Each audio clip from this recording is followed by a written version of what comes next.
तो क्वेश्चन है ये 2022 के इनकम टैक्स के पेपर में आया है।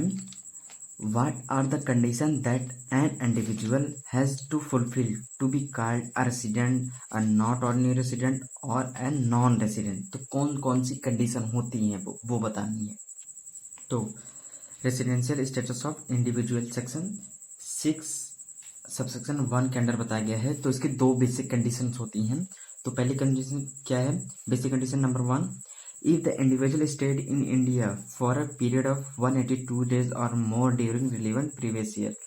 अगर जो व्यक्ति है वो 182 दिन या उससे ज़्यादा पिछले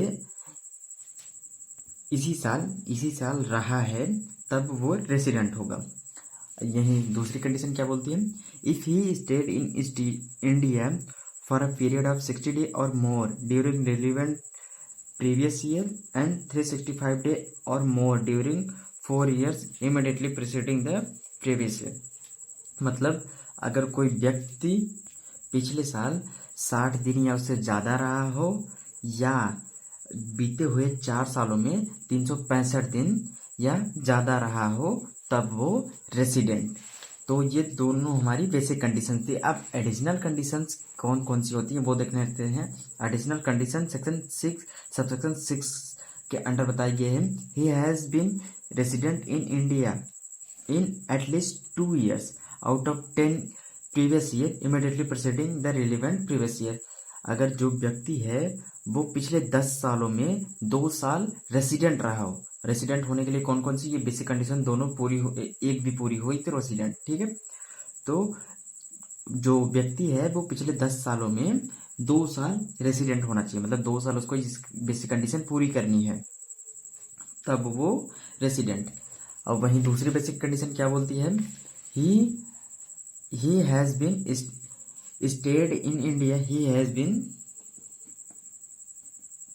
stayed in India for 730 days or more during 7 years immediately preceding the relevant previous year। अगर जो व्यक्ति है वो पिछले 7 सालों में 730 दिन या उससे ज़्यादा भारत में रहा है तब वो रेसिडेंट कहलाएगा। तो ये दोनों कंडीशंस थी। ठीक है, बेसिक कंडीशन और एडिशनल कंडीशन। तो बेसिक कंडीशन के लिए एक डायग्राम है। अगर दोनों बस बेसिक कंडीशन पूरी तब रेसिडेंट, अगर एक भी पूरी तब भी रेसिडेंट, चाहे पहली चाहे दूसरी। ठीक, अगर दोनों नहीं पूरी तो नॉन रेसिडेंट। वहीं एडिशनल कंडीशन के लिए भी है रूल। अगर दोनों कंडीशन पूरी है तब तो वो ऑर्डिनरी रेसिडेंट, अगर नहीं पूरी है तब नॉट ऑर्डिनरी रेसिडेंट।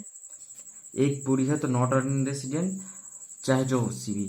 अगर एक भी नहीं पूरी है तब भी नॉट ऑर्डिनरी रेसिडेंट ही होगा। तो ये क्वेश्चन हो गया सॉल्व।